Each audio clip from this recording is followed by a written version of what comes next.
দেশে mob justice কথাটা খুব বেশি ব্যবহৃত হচ্ছে। মানে জনগণ নাকি আইন নিজের হাতে তুলে নিয়েছে এবং সরকার এগুলোকে কঠোর হস্তে দমন করার জন্য প্রতিজ্ঞাবদ্ধ। আমরা বলেছি আগেও এটা হয়েছে।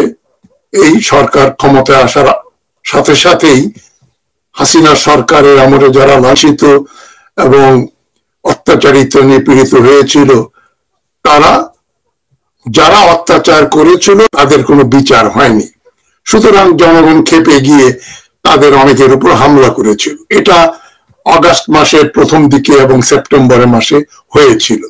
তখন এটা নিয়ে অনেক প্রতিবাদ হয়েছে যে আইন নিজের হাতে তুলে নেওয়া ঠিক না। আমিও বলেছিলাম যে আইন তো নিজের হাতে তুলে নেওয়া ঠিক হয়নি।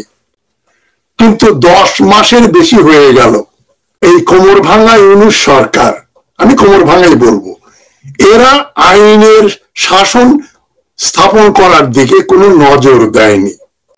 ডক্টর ইউনূস তো বোঝেনও না এবং তাকে আসিফ নজরুল যেভাবে চালান সেভাবে উনি চলেন।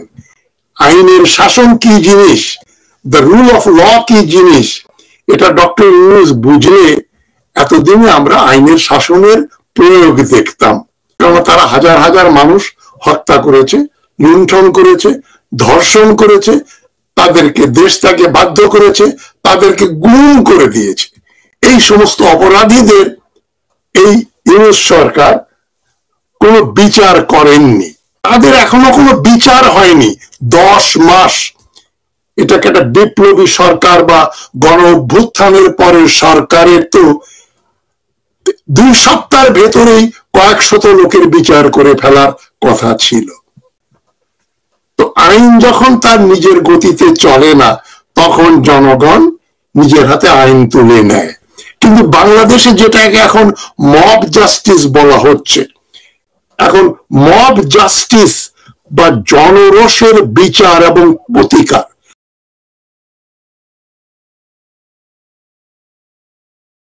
জনরোষ কেন হয়, জনগণ কেন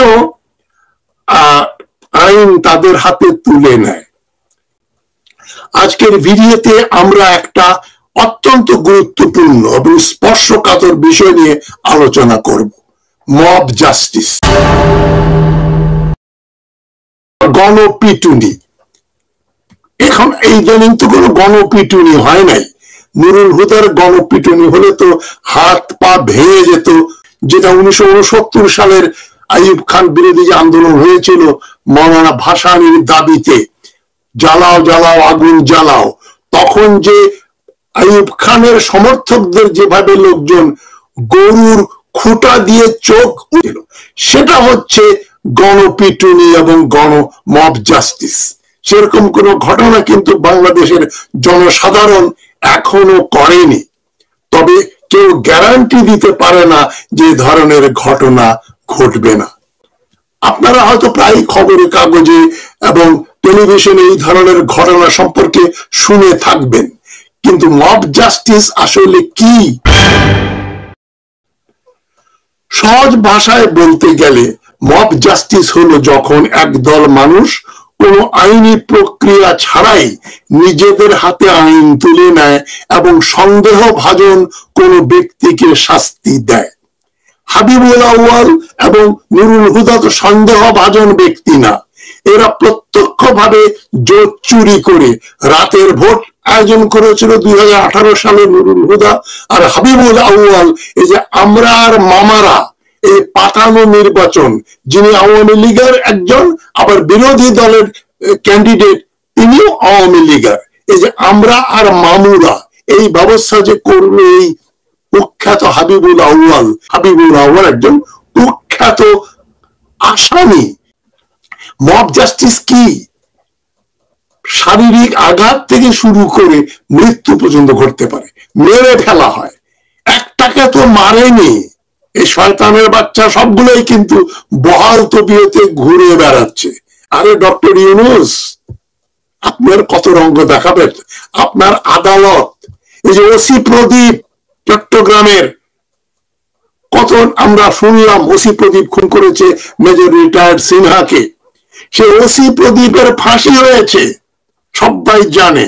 আদালত বলল এই আগামী 7 ওয়ার্কিং ডে ভিতরে, 7 দিনের ভিতরে তার ফাঁসি কার্যকর হবে। সেই ওসি প্রদীপ বহাল তবিয়তে জেলখানায় রুই মাছের মাথা খাচ্ছে। ইউনূস সাহেব, আপনার হাইকোর্ট ইশরাক হোসেনকে ঢাকা দক্ষিণের মেয়র হিসাবে রায় দিল যে তিনি বৈধ, তার মেয়র হওয়া উচিত। আপনার সরকার কি করলো? আপনার ছাত্র সমন্বয়ক, আপনার উপদেষ্টারা, আপনার পুলিশ, আপনার কর্মচারী, আপনি নিজে দায়ী, আপনি নিজে। এবং আপনার সরকার ইশরাককে আপনি মেয়র হতে দিচ্ছেন না, সে জোর করে মেয়রের অফিসে বসে আছে। এটা আপনি আইনটা নিজের হাতে তুলে নিয়েছেন। আদালত রায় দিচ্ছে ইশরাক ঢাকা দক্ষিণের মেয়র। ডক্টর ইউনূস, আপনি কে বাধা দেবার? এটা কি আপনার বাবার দেশ, দাদার দেশ, জমিদারি? হ্যাঁ, আসিফ নজরুলের দেশ? এটা কার দেশ? জনগণের দেশ। আদালত দেশের আদালত। আদালত রায় দিল ইশরাক হবে মেয়র, আর আপনি ডক্টর ইউনূস ওটার উল্টা দিকে চলে গেলেন। এখন জনগণ যদি ইশরাককে মেয়র বানানোর জন্য ঢাকা দক্ষিণের অর্ধেক মানে সরকারি অফিস আদালত যদি ভেঙে পুড়িয়ে দেয়, আগুন দিয়ে পুড়িয়ে দেয়, তখন ওটাকে বলা যায় মব জাস্টিস। তারা তো সেটা করে নাই এখনো।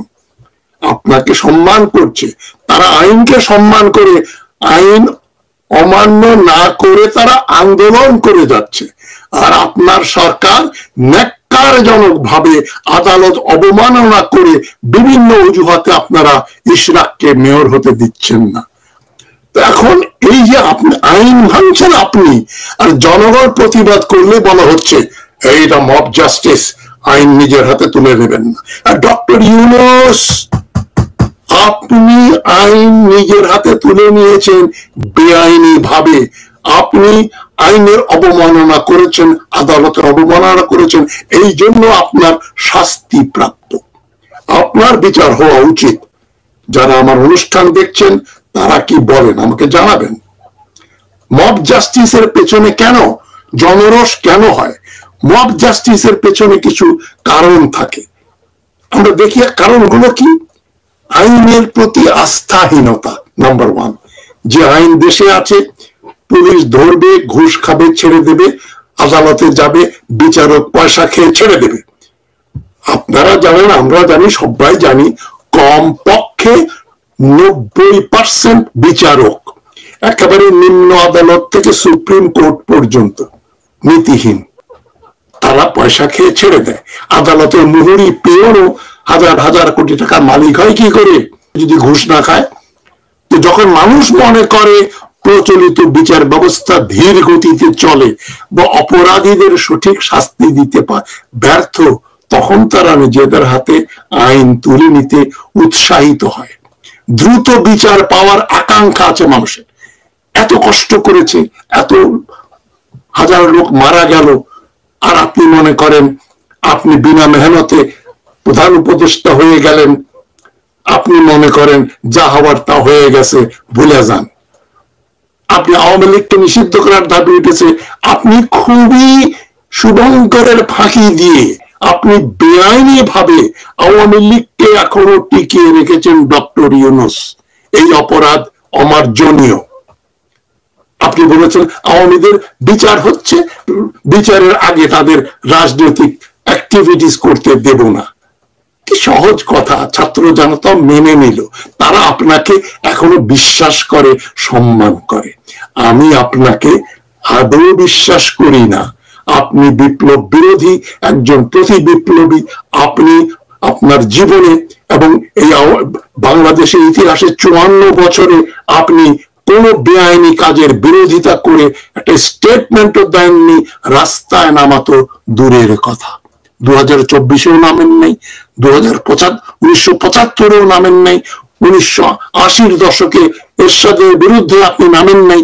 আপনার গ্রামীণ ব্যাংক তো এরশাদ সাহেবের দেওয়া ব্যাংক, 1986 সালে এরশাদ আপনাকে, এরশাদ এবং তার ফিনান্স সেক্রেটারি ছিল মোহিত, এরা মিলে আপনার এই তথাকথিত গ্রামীণ ব্যাংক দারিদ্র বিমোচনের এক অদ্ভুত জন্তু সৃষ্টি করে দিল। আপনি সারা পৃথিবীতে নাম করলেন একটা ধোঁকাবাজি। আপনি জানেন, আমি জানি, সবাই জানে গ্রামীণ ব্যাংক একটা ধোঁকাবাজি। IMF, world bank, Hillary Clinton, Bill Clinton যেটাকে ভালো বলবে সেটাই খারাপ জিনিস, এটাই হচ্ছে ফর্মুলা। তারা যখন ভালো বলছে গ্রামীণ ব্যাংক নিশ্চয়ই কোনো খারাপ জিনিস, এবং আমি প্রমাণ করে দেখাবো, ওদিকে আমি যাচ্ছি না। গুজব ও ভুল তথ্যের ভিত্তিতে লোকে সামাজিক যোগাযোগ মাধ্যমে বা মুখে মুখে ছড়িয়ে পড়া গুজব অনেক সময় পরিস্থিতিকে খারাপ করে দেয় এবং জনগণ আইন হাতে তুলে নেয়।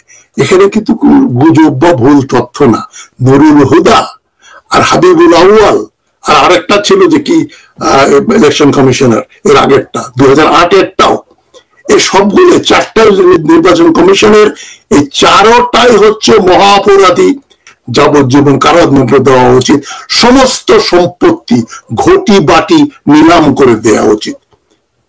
সেটা তো আপনার সরকার করতে সাহস পেল না। আপনি এখনো ওই জন্তুগুলোকে বাঁচিয়ে রেখেছেন, আপনার ওয়াকারুজ্জামান থেকে শুরু করে সবগুলো আপনি বাঁচিয়ে রেখেছেন। আপনি ভীরু, কাপুরুষ, সুবিধাবাদী লোক। আপনি নিজের সুবিধাটা খুব ভালো বোঝেন। আপনি বোঝেন চট্টগ্রাম জেলা, আত্মীয় স্বজন, আপনি বোঝেন গ্রামীণ ব্যাংক আর NGO। চিটাগং যে জন্য সবাই বলে আপনি সরকার পাঠানোর পরে যেটা NGO গ্রাম সরকার, NGO আর চট্টগ্রাম, এই তো হচ্ছে আপনার ক্রেডেনশিয়াল। আর আপনি আইন অমান্য করেছেন। জনগণ কিন্তু এখনো আইন নিজের হাতে তুলে নেয় নাই। জনগণ কাউকে হত্যা করছে না, কিন্তু তারা বদনামের ভাগী হচ্ছে। গুজব ভুল তথ্য না, আসল তথ্য তারা জানে। হাবিবুল আউয়াল এবং নুরুল হুদা এবং আর অন্য যেগুলো দুটো ছিল ওই পশুগুলোর, এবং যতগুলো ইলেকশন কমিশনার ছিল, পুলিশের অফিসার ছিল, SP ছিল, DC ছিল, যারা ওই নির্বাচনে কারসাজি করেছে, সবাইকে কোমর বেঁধে কোমরে দড়ি দিয়ে হাতে হ্যান্ডকাপ পরিয়ে জেলে ঢোকানো উচিত ছিল ইউনূস সাহেব। ভুলে গেলেন? আপনি যদি সত্যি আইনের শাসন বুঝতেন, আইনের প্রতি শ্রদ্ধা থাকতো, আজকে এগুলো সব বুড়ো লোকের বিচার হয়ে যেত। সামাজিক অসন্তোষ ও হতাশা জনগণ যখন মনে করে সমাজে যখন বেকারত্ব, দারিদ্র বা বৈষম্যের মতো সমস্যা প্রকট হয়, তখন মানুষের মধ্যে এক ধরনের হতাশা কাজ করে, ক্ষোভের জন্ম নেয়, যা গণপিটুনির মতো ঘটনার জন্ম দেয়। এখনো হয় নাই, তবে গ্যারান্টি দেওয়া যাবে না। 10 মাস হয়ে গেছে, আপনি কবে করবেন? আপনি তো ডিসেম্বর মাসে নির্বাচন দেবেন বা ফেব্রুয়ারিতে নির্বাচন দিয়ে আপনি চলে যাবেন। নেতৃত্বের অভাব, স্থানীয় পর্যায়ে আইনের শাসন প্রতিষ্ঠা এবং আইন শৃঙ্খলা পরিস্থিতি নিয়ন্ত্রণে দুর্বলতা থাকলে মব জাস্টিসের ঘটনা ঘটতে পারে। তবে এটা থিওরি, বাংলাদেশে কোনো মব জাস্টিস ঘটছে না। আইন প্রয়োগকারী সংস্থা নিষ্ক্রিয়তা, পুলিশ এবং আদালত, অনেক সময় দেখা যায় আইন প্রয়োগকারী সংস্থা যখন আইন প্রয়োগ করে না, জনগণ নিজের হাতে আইন তুলে নেয়। পুলিশ এবং আদালত চুরি করছে, ঘুষ খাচ্ছে, আইনের শাসন করছে না। আর আপনার সরকার এক্সিকিউটিভ অর্ডার দিয়ে ওসি প্রদীপকে কেন আবার নতুন করে বিচার করতে হবে? তার বিচার হয়ে গেছে, কোর্ট বলে দিয়েছে যে তাকে 7 দিনের মধ্যে ফাঁসি দিতে হবে। আপনি এর বরখেলাপ করছেন কোন সাহসে? আপনি জানেন জনগণ এত সচেতন না। বাংলাদেশ হচ্ছে এমন একটা দেশ যে দেশের মানুষ মনে করে তারা খুব রাজনৈতিকভাবে সচেতন, তারা আসলে বোকা। এবং তাদের এই নির্বুদ্ধিতার সুযোগ নিয়ে আপনি চালাক চতুর মানুষ ডক্টর ইউনূস এবং আসিফ নজরুল প্রমুখ আপনারা টিকে আছেন, কোন বিচার করছেন না। কেন? এই অমুকের আত্মীয়, অমুকের ভাই, তমুকের দুলা ভাই, তমুকের চাচাতো ভাই। কিন্তু আমরা চাচাতো ভাই, মামাতো ভাই, দুলা ভাই, শালা সম্বন্ধীকে বাঁচানোর জন্য এই আবু সাইদ বুকের রক্ত দেয় নাই। হাসিনার যে গুম হয়েছে, খুন হয়েছে, গায়েব হয়েছে, তাদের জন্য। এবং যারা এগুলো করেছে তাদের বিচার আপনি করবেন না ডক্টর ইউনূস। লোকজন আপনাকে সমর্থন করবে, যারা দল কানা তারা করবে। আমি আপনাকে বিশ্বাস করি না, আপনার কার্যকলাপের আমি তীব্রতম ভাষায় নিন্দা করি, প্রচন্ড রকম ভাবে আপনাকে নিন্দা করি ডক্টর ইউনূস। বিচার ব্যবস্থাকে আরো দ্রুত কার্যকর এবং স্বচ্ছ করতে হবে। মানুষের আস্থা ফিরিয়ে আনার জন্য অপরাধীদের দ্রুত বিচার করতে হবে। এগুলো বলার অপেক্ষা রাখে না। গণপিটুনির ভয়াবহ পরিণতি সম্পর্কে মানুষকে সচেতন করতে হবে, গুজব প্রতিরোধ করতে হবে। কিন্তু এখানে গুজব ঘটে নাই, জনগণ কোনো মানুষকেও হত্যা করছে না, করে নাই। সুতরাং বাংলাদেশে কোনো মব জাস্টিস হচ্ছে এটা একটা অভিযোগ মাত্র। সুতরাং মব জাস্টিস একটা সভ্য সমাজের জন্য অশনি সংকেত। ফরাসি বিপ্লব যখন হয়েছিল তখন কিন্তু মব জাস্টিস হয়েছিল। সভ্য ফরাসিরা কিন্তু ধরে ধরে লোকজনকে গিলোটিনে ঝুলিয়েছে, গিলোটিনে দিয়ে গর্দান মাথা দ্বিখণ্ডিত করে মেরে ফেলেছে হাজার হাজার মানুষ।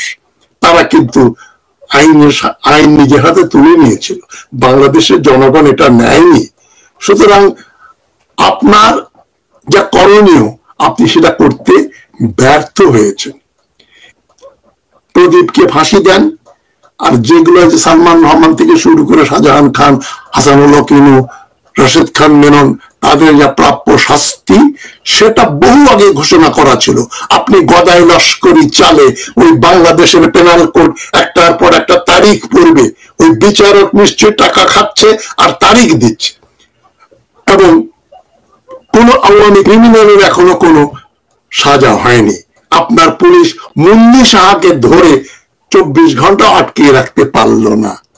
সুতরাং ইলেকশন কমিশনার নুরুল হুদা, হাবিবুল আউয়াল ম্যান হ্যান্ডেল হয়েছে, হয় নাই জুতার মালা পরিয়েছে এরকম ভবিষ্যতের নুরুল হুদা, হাবিবুল আউয়াল্লাহ মনে করবে। আরে নির্বাচনে কারচুপি করলে কিছু হয় না, ও একটা জুতার মালা পরে একটু ঘোড়ায় আপনি বুড়া মানুষ একটু এমন করে হাঁটবেন, লোকজনের সিম্প্যাথি আসবে। এই যে দেখেন না রুহুল কবির রিজভী সাহেব বিএনপি ছাত্র যুব দলের এক নেতাকে গ্রেপ্তার করলো এবং উনি খুব নিন্দা করলেন যে এটা এইভাবে তাদেরকে ম্যান হ্যান্ডেল করা উচিত হয় নাই। রুহুল কবির রিজভী সাহেব, আপনি তো আপনি তো আইনের লোক, অ্যাডভোকেট, আপনি কেন বললেন না যে ডক্টর ইউনূসের আইন বিভাগ, আদালত ব্যর্থ হয়েছে এবং আদালত যেখানে ভালো রায় দিয়েছে সে রায় এই কোমর ভাঙা সরকার ইমপ্লিমেন্ট করছে না। এর আপনি এটা না বলে আপনি উল্টা দোষ দিচ্ছেন যারা ওদেরকে জুতার মালা পরিয়ে ঘুরালো। এটা খুব নিরাপদ ব্যাপার। এই ব্যাপারগুলো ঘটছে, আবার ওইটাকে আমরা মব জাস্টিস বলছি। সুতরাং আমার আজকের কথা টাইটেল মব জাস্টিস হলেও মব জাস্টিস বাংলাদেশে এখনো শুরু হয়নি। তবে ডক্টর ইউনূস আপনি যারা করেছেন মব জাস্টিসের দিকে দেশকে নিয়ে যাচ্ছেন। খুন খারাপই হবে যখন এই আওয়ামী লীগেররা মুক্ত হয়ে ফিরে আসবে, জনগণই কিন্তু তাদের ব্যবস্থা করে ফেলবে। আপনি ঠেকাতে পারবেন না। আপনার পুলিশ, আপনার বিজিবি, আপনার আমলা দিয়ে এদেরকে বাঁচাতে পারবেন না এবং মব জাস্টিসের ভিকটিম আপনারাও হয়ে যেতে পারেন। সুতরাং সাবধান, বাংলাদেশে আইনের শাসন ভেঙেছেন ডক্টর ইউনূস, তাকেই আইনের শাসন পুনঃপ্রতিষ্ঠিত করতে হবে, নইলে বিপ্লব, এই রক্ত বিসর্জন সবই ব্যর্থতায় পর্যবসিত হবে। সবাইকে আমি